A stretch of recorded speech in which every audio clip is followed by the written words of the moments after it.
No nosso último encontro, no Salmo 47, nós testemunhamos a elevação triunfal do si mesmo e o resgate da nossa autoridade interior.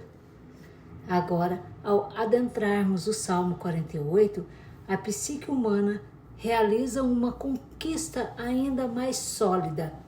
Ela contempla a consolidação, a beleza e a estabilidade da estrutura psíquica integrada, que é representada pela figura arquetípica de Siões, a cidade do nosso Deus. Na tradição bíblica, o Salmo 48 é um hino litúrgico que celebra a invulnerabilidade da cidade santa e a presença protetora da divindade no templo. Sob a ótica da psicologia analítica de Carl Jung, Sião não é um mero local geográfico, mas o arquetipo do espaço sagrado interno. Tememos a arquitetura interior da personalidade de quem atravessou turbulências da diferenciação e alcançou a individuação. É a representação do ego que, firmemente ancorado no si mesmo, ergueu limites psíquicos saudáveis contra as invasões da sombra. Desenvolveu defesas amadurecidas contra os complexos e construiu torres de discernimento para enxergar a vida com perspectiva.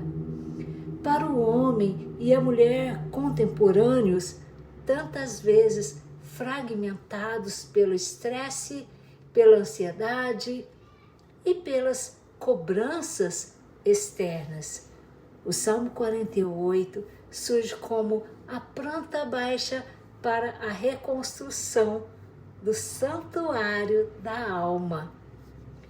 Vamos analisar este salmo em toda a sua densidade arquetípica, clareza simbólica e aplicação para a clínica e para a vida real. Antes, porém, peço que se inscreva no meu canal e curta este vídeo. Versículo 1 e 2.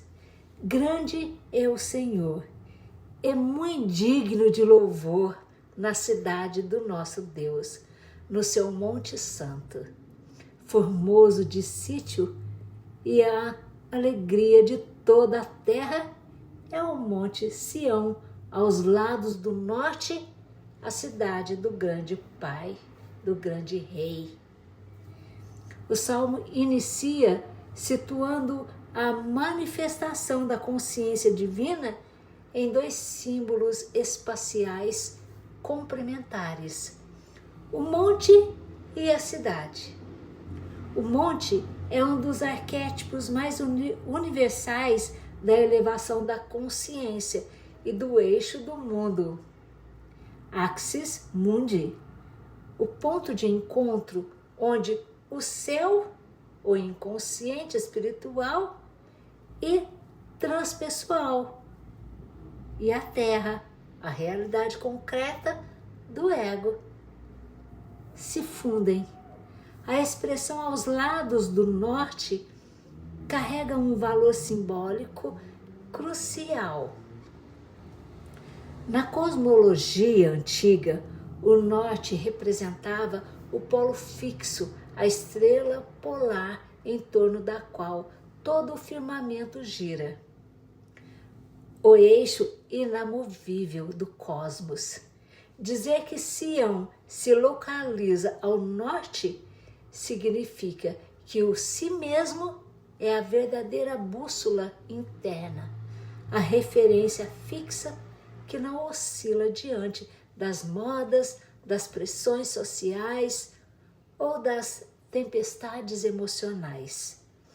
A alegria de toda a terra simboliza a sensação profunda de paz e integridade que o indivíduo experimenta ao finalmente habitar o seu próprio centro. Versículo 3. Deus é conhecido nos seus palácios por um alto refúgio. Aqui o salmista descreve os palácios da cidade interior. Os palácios simbolizam as múltiplas funções e moradas da psique madura, a capacidade refinada de pensar, sentir, intuir e perceber com nobreza e clareza. Sob a ótica clínica, este versículo revela que a experiência do divino e do si mesmo não é um conceito teórico, mas uma constatação empírica de segurança. Ao passar por um processo analítico profundo, o cliente descobre que os seus recintos internos deixaram de ser vulneráveis aos pensamentos obsessivos e às crises de pânico. O si mesmo converteu-se em um alto refúgio, uma fortaleza psíquica onde ele pode se recolher e reprocessar as dores do mundo com discernimento e calma. Versículo 4 a 7. Porque eis que os reis se ajuntaram, eles passaram juntos, viram-na e assim se maravilharam, ficaram assombrados e se apressaram em fugir. Aterrorizados, se apossou deles ali a dor, como a de mulher de parto.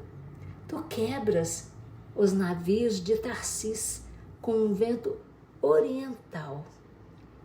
Estes versículos ilustram o confronto entre a estrutura psíquica integrada e as forças desestabilizadoras do inconsciente ou do meio externo. Os reis que se ajuntaram representam os complexos autônomos, as chantagens emocionais e as expectativas alheias que tentam invadir e dominar a consciência. No entanto, ao se aproximarem da cidade, a personalidade individuada, esses reis entram em colapso e fogem. Isso acontece porque um ego fortalecido e conectado ao si mesmo emite um campo de coerência tão firme que a manipulação e a neurose não encontram brechas para fincar raízes. A dor do parto e o vento oriental que destrói os navios de Tarsis simbolizam a dissolução dos mecanismos de defesas inflados e da vaidade do ego ao tentar resistir à verdade interior. A ilusão de controle externo naufraga diante da firmeza da psique estruturada. Versículo 8. Como ouvimos, assim vimos, na cidade do Senhor dos Exércitos, na cidade do nosso Deus. Deus a confirmará para sempre. Este momento marca a validação empírica do processo de cura. O salmista declara: como ouvimos, assim vimos.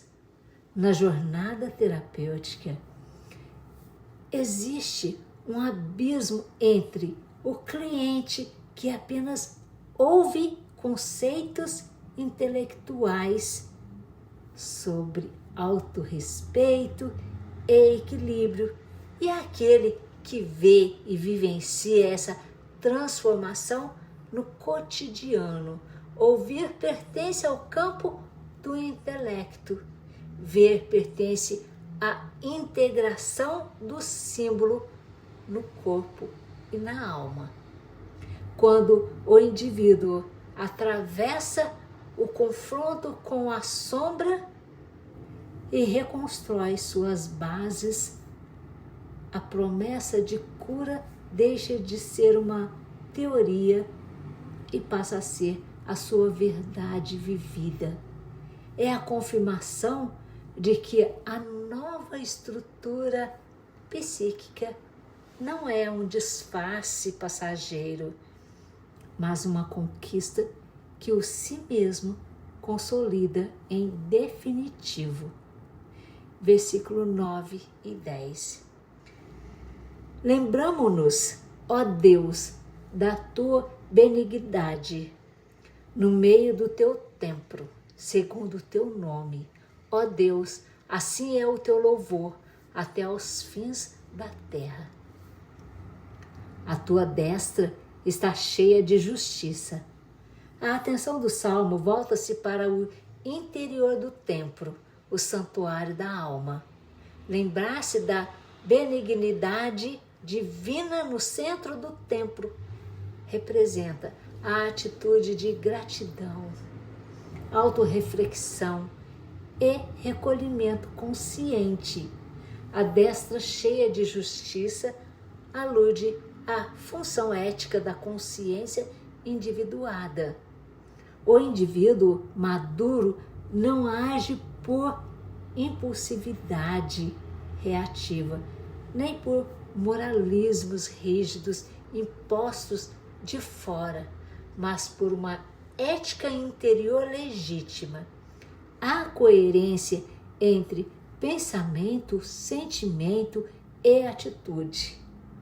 O louvor que se estende até aos fins da terra é o impacto harmonioso e transformador que uma pessoa psiquicamente curada projeta ao seu redor, em sua família, em sua profissão, em suas relações. Versículo 11 a 13. Alegre-se o monte Sião, rejubilem-se as filhas de Judá por causa dos teus juízos. Rodeai Sião e cercai-a, cantai as suas torres, marcai bem os seus baluartes, considerai os seus palácios, para que o conteis à geração seguinte.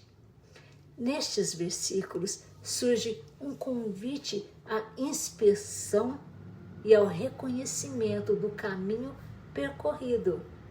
Rodeai Sião, contai as suas torres, marcai bem os seus baluartes.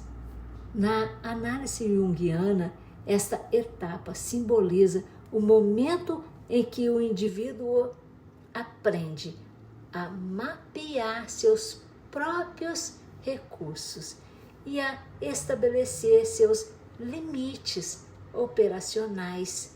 As torres representam a vigilância e a clareza de percepção, a habilidade de identificar gatilhos emocionais antes que se tornem crises.